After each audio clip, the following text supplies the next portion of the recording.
हिमालको काखमा हावासँगै बगिरहेको एउटा यस्तो कथा, शान्ति, विश्वास र मुक्तिको कथा। त्यही कथा बीच उभिएको छ मुक्तिनाथ मन्दिर,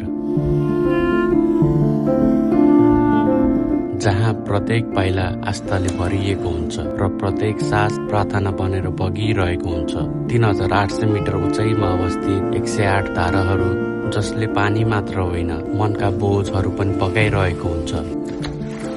घन्टीको आवाजमा, मन्त्रको लयमा यहाँ समय पनि केही बेर रोकिए जस्तो लाग्छ। जब यात्राले अर्को मोड लिन्छ, हामी पुग्छौँ शान्त निस्पन्दन तुम्बा तालमा, जहाँ पानीले आकाशलाई अँगाल्छ र हिमालहरूले आफ्नै कथा लेख्छन्। त्यहाँको शान्त सतहमा मनका हलचलहरू पनि बिस्तारै थामिन्छन्। हावा पनि त्यहाँ अझै बिस्तारै सास फेर्छ जस्तो लाग्छ। हरेक छालसँगै केही सम्झनाहरू किनारमा आउँछन् र फेरि बिस्तारै हराउँछन्। त्यो क्षणमा हामी हराउँदैनौँ, बरु आफैलाई भेट्छौँ। मुस्ताङ यो केवल ठाउँ होइन, यो त आत्माले महसुस गर्ने एक गहिरो अनुभूति हो। हेलो साथीहरू, शुभ बिहानी र सेवावाटी सबैजनालाई। आज चाहिँ हाम्रो दोस्रो बिहानी मुस्ताङ यात्राको। अहिले चाहिँ हामी जोमसोममा छौँ र आज हामी जाँदैछौँ दुम्बा लेक। तर त्योभन्दा पहिला हामी जान्छौँ मुक्तिनाथ मन्दिर।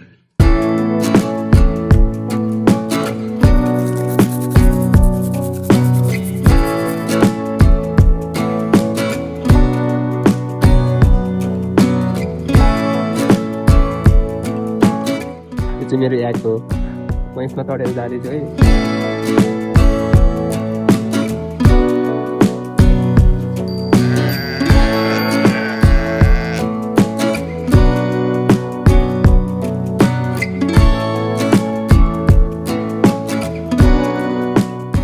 अझै ठ्याक्क कति बज्यो भन्दाखेरि 7:45 भइसकेको छ होइन।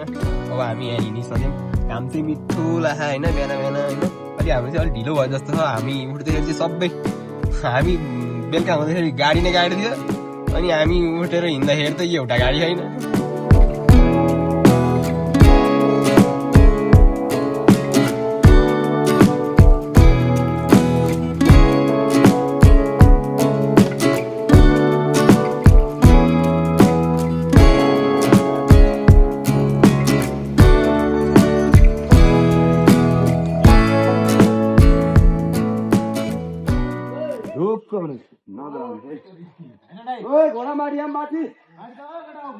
यो मोबाइल चाहिँ अलि झ्याउँदो रहेछ।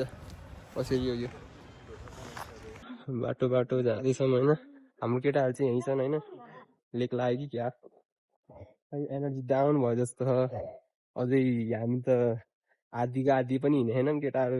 हबिबीलाई गाह्रो भयो, हाम्रो हबिबीलाई चाहिँ गाह्रो भयो जस्तो है। यहाँ ल घोडा घोडा चाहियो अनि भनिहाल्यो फेरि। के छ हाम्रो मार्विन सर? ठिक छ नि, हाम्रो मार्विन भ्लग है यो। हामी आधी बाटोमै छौँ होइन, जाँदैछौँ। ल बाटो धेरै टाढा छ जस्तो। अब मार्विनको भ्लग यहाँ अनकट भ्लग है फेरि। हामी चाहिँ नकाटिकन हाल्छौँ जस्तो, हामीलाई त मतलब हुन्न होइन। मार्विनले के गर्छ फेरि। अहिले पहिलाको भन्दा धेरै घर बनाइसकेको रहेछ, होटेलहरू नि होइन हबिसकेको रहेछ। यहाँ चाहिँ घोडाहरू छ, गाडी नि बाइकै आउँदो रहेछ। हुन त यहाँको लोकलहरू होला। ल अब चाहिँ हामी पुग्न लागिसकेको छौँ। ल हाम्रो विवेक चाहिँ त्यहाँ अलिक थाकी पारामा छ होइन। घोडा चढ्ला जस्तो छ नि तारा हेर्दाखेरि। केटाहरूको हामीले घोडा चाहिँ नचढाउनु सकेसम्म भनेको। यहाँ पुग्नु पर्यो हामी अब यत्रो बनाइयो।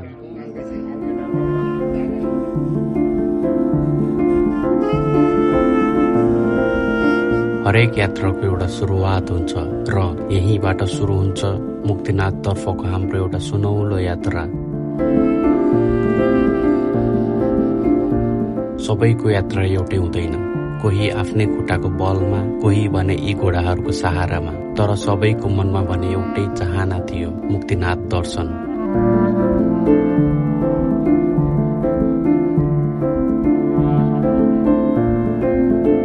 हरेक पाइलासँगै आस्था अझ गहिरिँदै थियो र गन्तव्य अझ नजिकिँदै थियो।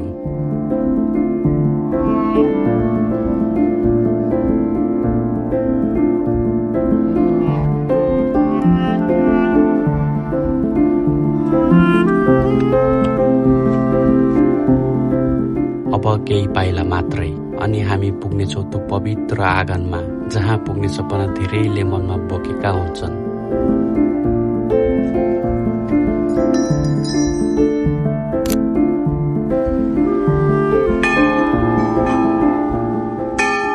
केटाहरू सबै घोडा नचढिकन दर्शन गर्न आइसकेको छन्। हेर्नुहोस्, यस्तो घोडा जस्तो मान्छे पनि घोडा नचढिकन आइसकेको छ है। चारैतिर हिमालका काखहरू र बीचमा आस्था र विश्वासको यो धाम। यहाँ आउने हरेक यात्रुको कथा फरक हुन्छ, तर सबैको गन्तव्य एउटै, मनको शान्ति र मुक्तिको खोज। 3800 मिटर उचाइमा रहेको यो पवित्र स्थानमा प्रकृति र अध्यात्म एकै ठाउँमा भेटिने रहेछ। घण्टीको मधुर आवाज, मन्त्रहरूको गुन्जन र श्रद्धालुहरूको विश्वासले यो वातावरणलाई अझ पवित्र बनाइरहेको थियो। यो ठाउँमा पुगेपछि मन नै शान्त हुने रहेछ। यहाँको हावाले पनि पुरै धार्मिक फिल दिने। मुक्तिनाथ पनि त्यस्तै एउटा ठाउँ रहेछ, जहाँ पुग्दा शरीरले भन्दा पहिले मनले यात्रा पूरा गर्छ।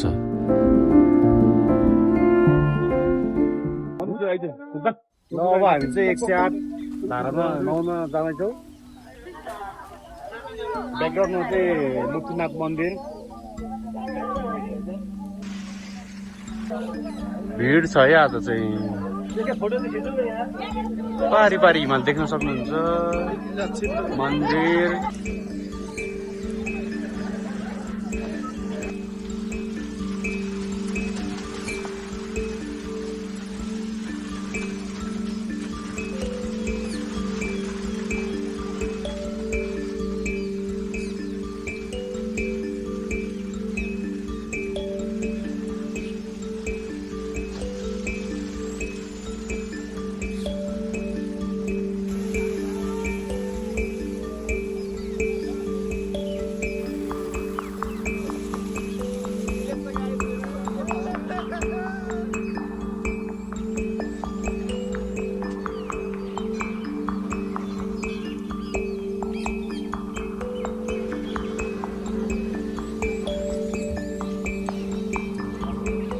कतिचोटि? एकचोटि हो यसमा एकचोटि, त्यसमा दुईचोटि, यसमा कतिचोटि? एकचोटि, यसमा तीनचोटि।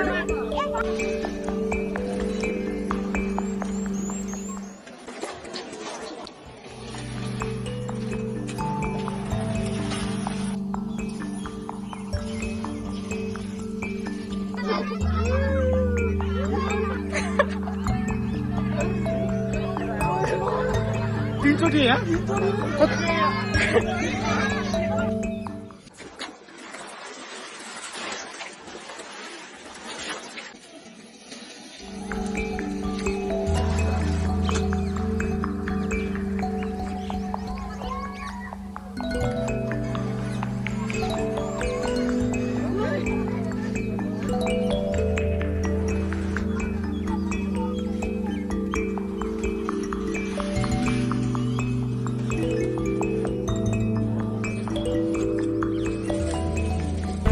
आज म जति बेला पनि यो सुन्न सक्छु, बुझ्नुभयो?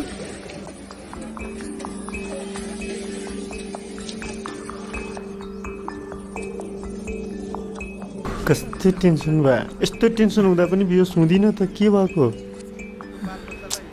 भागौँ कि क्या हो?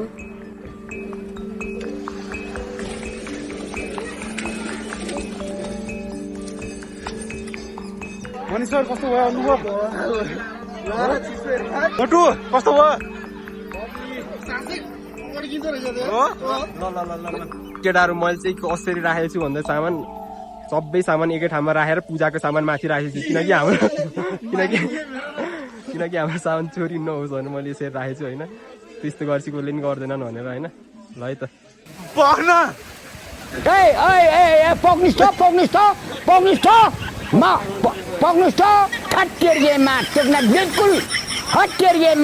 बिल्कुल कुरो गर।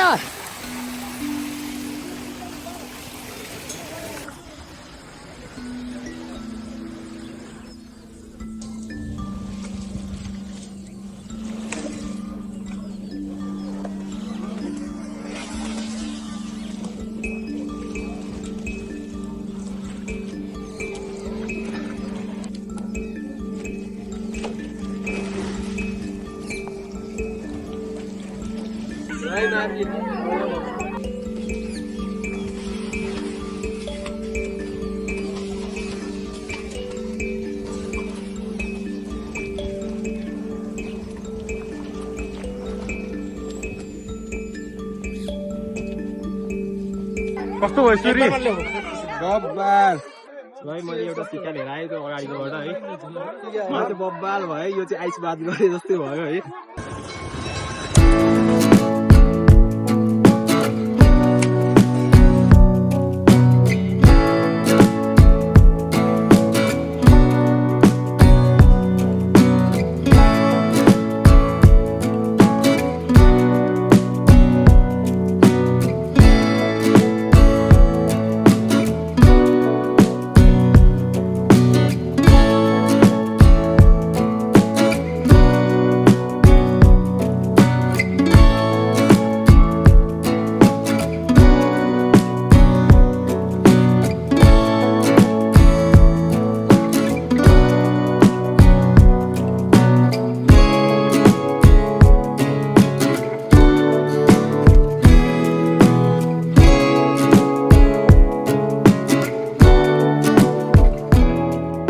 ल त गाइस अहिले चाहिँ हामी भर्खर खानासाना खाएर हिँडिसक्यौँ होइन खानासाना खाएर इबीलाई साथ गरेर फुल पर्सेन्ट बनाएर हिँडिसक्यौँ अब हामी चाहिँ कहाँ जाँदैछौँ भन्दाखेरि डुम्बा लेक जाँदैछौँ है केटाहरू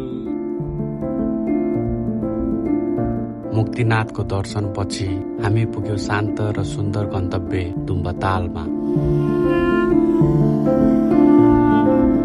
2830 मिटर उचाइमा रहेको यो तालले पहिलो नजरमै हाम्रो मन लोभ्यायो र मनका धेरै आवाजहरूलाई पनि केही बेर रोकिदियो। न कुनै हतार न कुनै तनाव, प्रकृतिको अनुपम सुन्दरतामा हराउँदै हामी केही क्षण यही रमायौं। केही फोटो खिच्यौं, केही भिडियो बनायौं र ती सुन्दर पलहरूलाई सम्झनाको रूपमा सँगाल्ने प्रयास गर्यौं। कहिलेकाहीँ यस्तो ठाउँहरूमा केही नबोली बस्नु नै सबैभन्दा गहिरो अनुभूति हुँदो रहेछ। डुम्बा ताल केवल एउटा ताल होइन, यो त मनलाई शान्त बनाउने, आत्मालाई स्पर्श गर्ने एउटा अनुभूति रहेछ।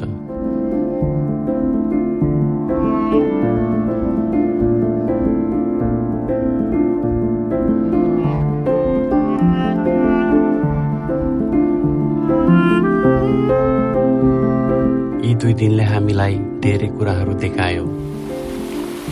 बादलसँग खेल्ने हिमालहरू, मरुभूमि जस्तै देखिने पहाडहरू, मुक्तिनाथको शान्त वातावरण, 108 धाराको चिसो स्पर्श, 2 पवित्र कुण्डको आस्था र डुम्बा तालको निस्तब्ध सुन्दरता।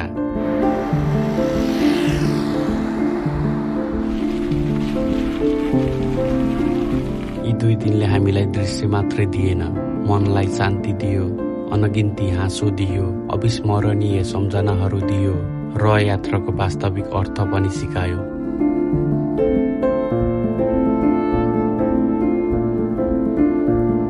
जिन्दगीको अन्तिम गन्तव्य मृत्यु नै हो, त्यसैले बाँचेको समय यात्रामा रमाऊ। अर्को यात्रामा फेरि भेटौँला, नयाँ गन्तव्य र नयाँ कथासँग।